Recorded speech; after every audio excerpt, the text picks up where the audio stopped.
Greetings one and all, this is Lloyd Brown. Welcome social media family. Because it's a family affair, baby. It's a family affair. I'm going to keep doing that, so live with it.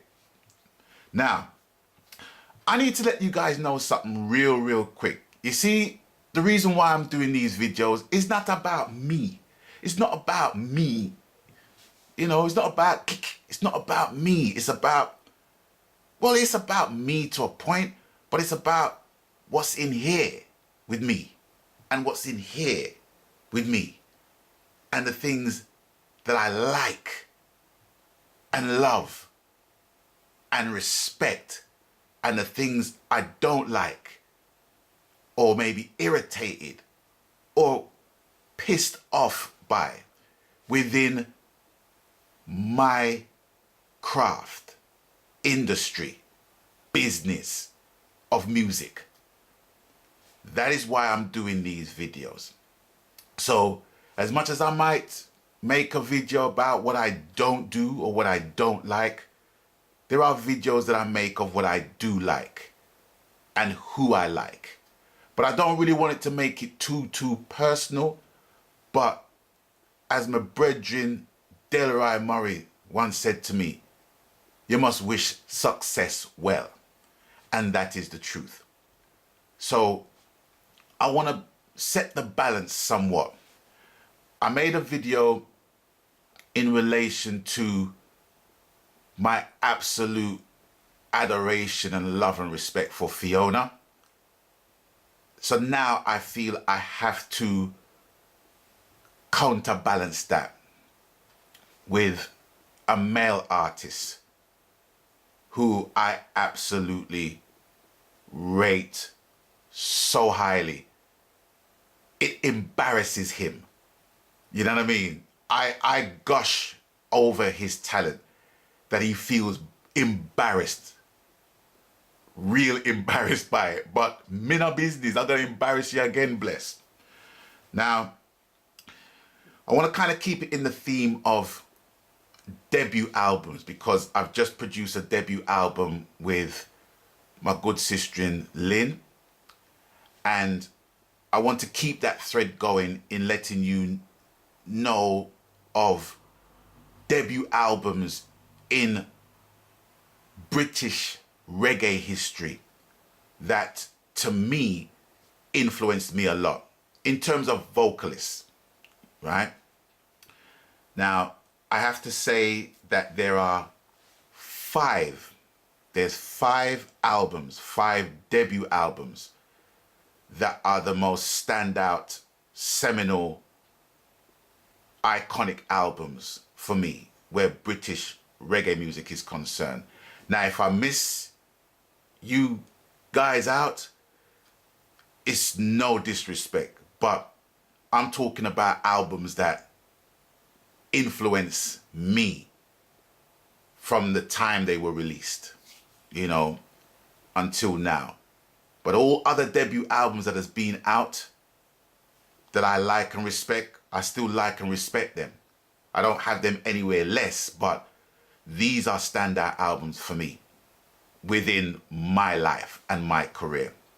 And it goes as follows. Number 1. Sylvia Teller's Spell, produced by Lloyd Chalmers. I'm not even going to try and give you the year, right? But for reggae connoisseurs and people who truly know their music, they know Spell, they know the album, right? They might know the song, but they might not know the full album. But that album was produced by the great late Lloyd Chalmers.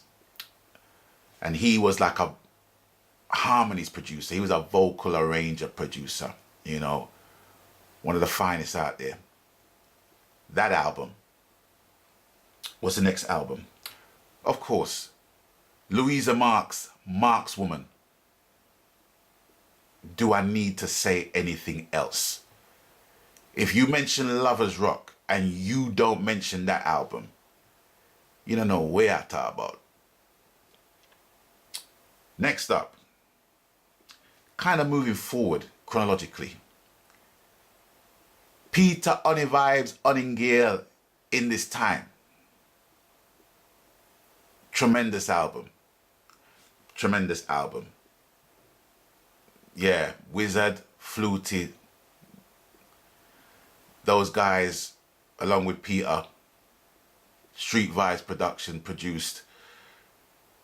That album is still evergreen when I listen to it, man. It's just, whenever I hear the album, I just get a picture of Peter Honeygale in an egg. And him I broke out of the egg and it's like, he's just about to sprout his wings.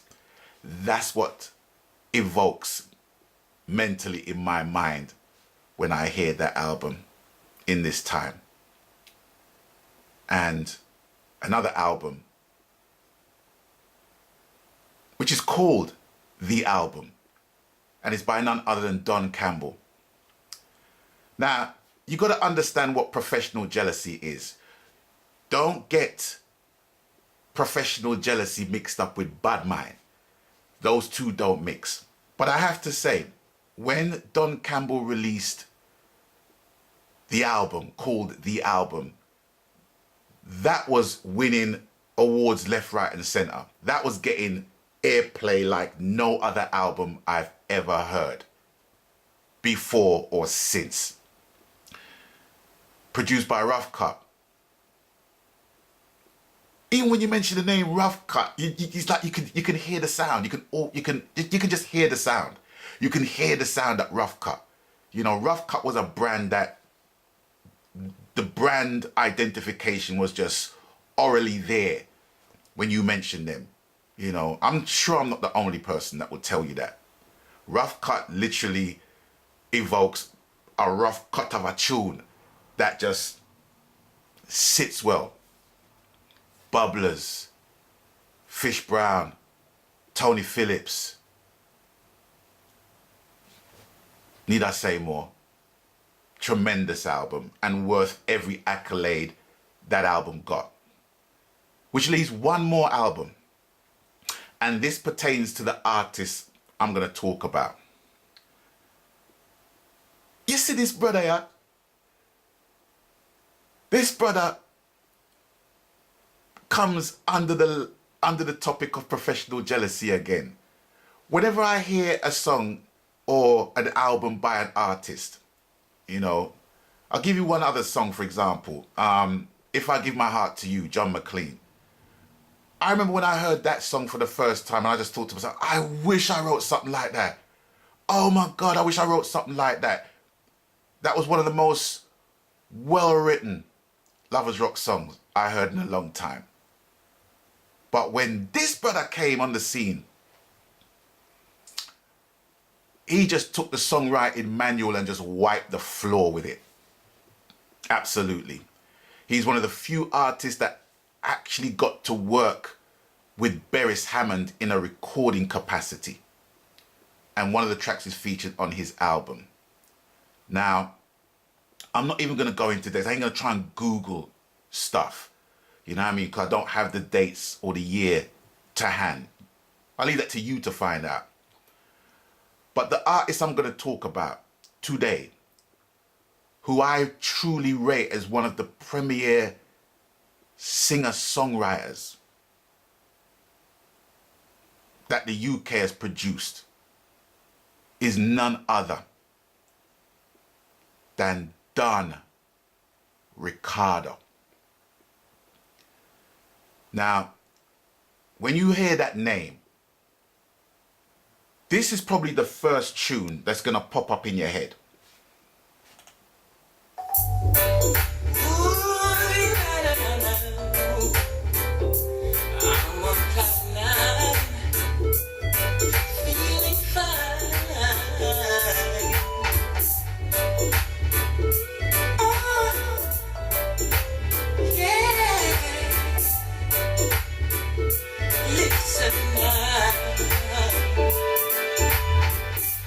That's all I'm going to give you.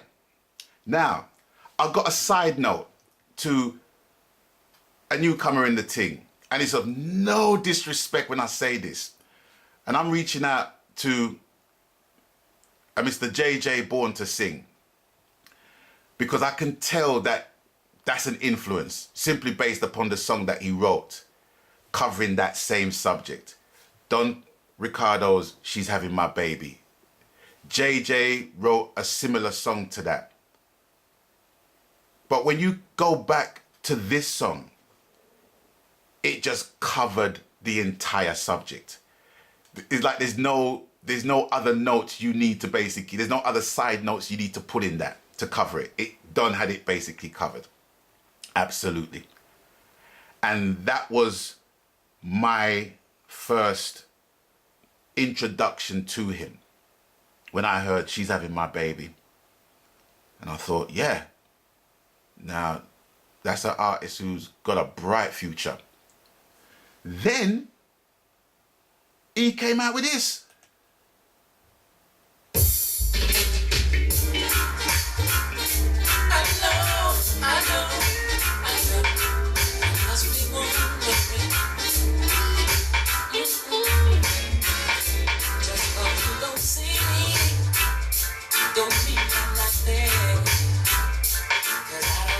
I can't listen. I can't play no more. I can't play no more. Just the intro. The man don't even open his mouth yet, and he's got me hook, line, and sinker. Lock, stock, and 20 smoking barrels. Bless. He's got me, Rasta. He's got me. Got me. As soon as I heard that, it was like, how can he follow that? How can Don Ricardo follow that tune there? Very easy by the looks of this one.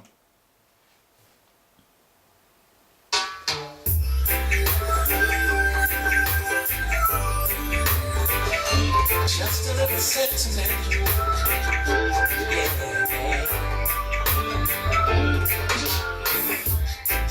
As I stood there before you, and all of our families and friends, seconds away from sitting like you, ensuring that being alone is dead.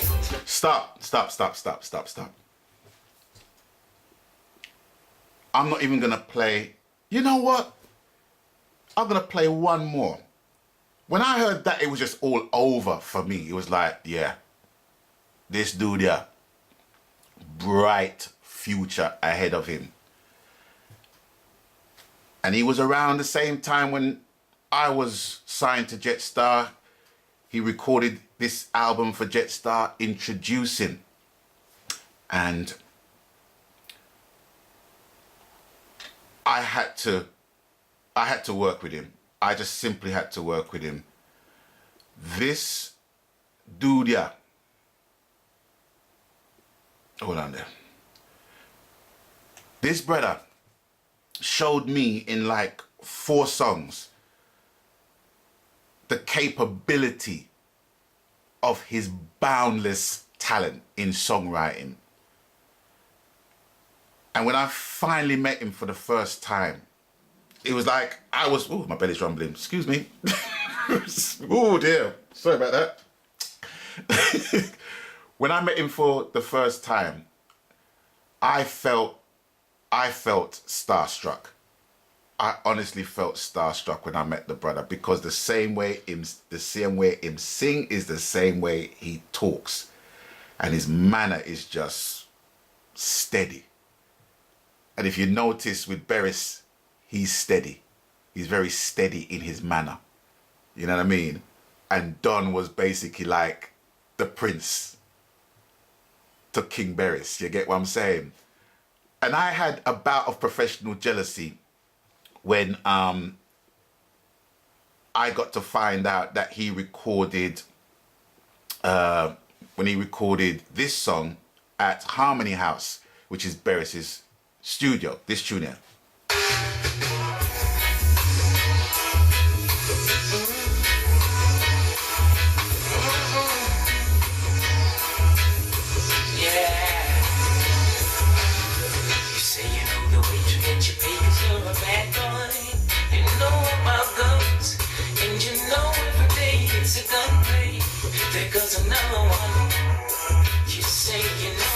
That's it. I'm not playing you no more, man. I'm not playing you no more. If you don't know about them tune there, you need to get to know about them tune there. If you don't know about the album, you need to get to know about the album. But anyway, upon meeting Don Ricardo, I knew that I needed to work with this brother. You know what I mean? I needed some of that to rub off on me. You get what I'm saying? And the thing I love about Don, man, Don is just so humble, you know, and, you know, prioritize what is important to him.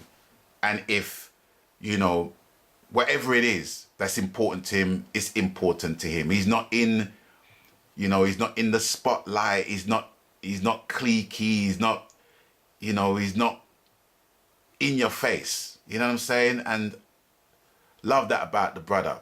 But I will say this, that we miss you, man.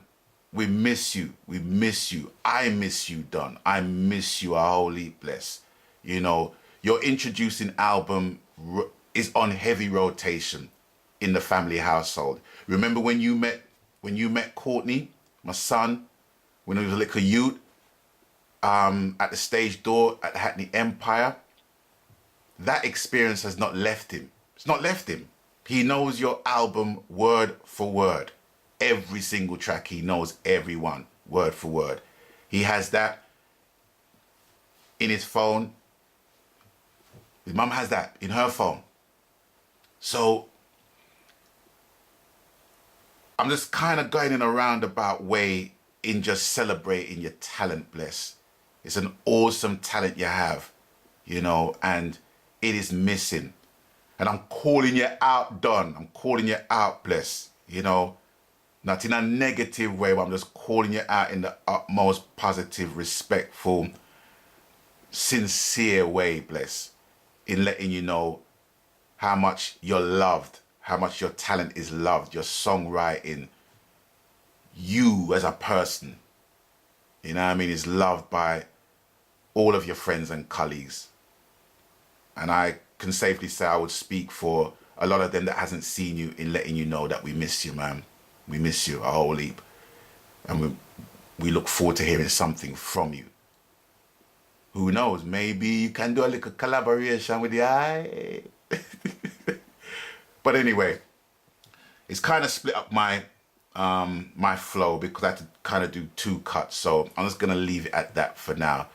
But I just want to say to all those that are watching, if you don't know Don Ricardo, right, check out his album, Introducing. I think he recorded it, was it 7 years ago? No, it's longer than that. I don't know. I don't know the year specifically, but he recorded it while I was with Jetstar. So that's probably around 2001, 2, around them times. But don't take my word for it. Just take my word that Introducing Don Ricardo, it's still one of the best debut albums I've ever heard from the UK reggae scene. Contemporary reggae album. Trust me, it is worth every single penny. Get your hands on one. DJs, start playing it again, because I'm not hearing DJs play this album. They're not playing it, I'm not hearing it. Do you know what I mean? And for an artist to come out with one album, a real strong album, and it's not getting played, it's a sin, man. So come on, man, pull your finger out. Anyway, it's with that I'm going to bid you guys adieu. And as always, you done know the coup. Abstain from foolishness. And until I catch you guys on the next one, please stay blessed.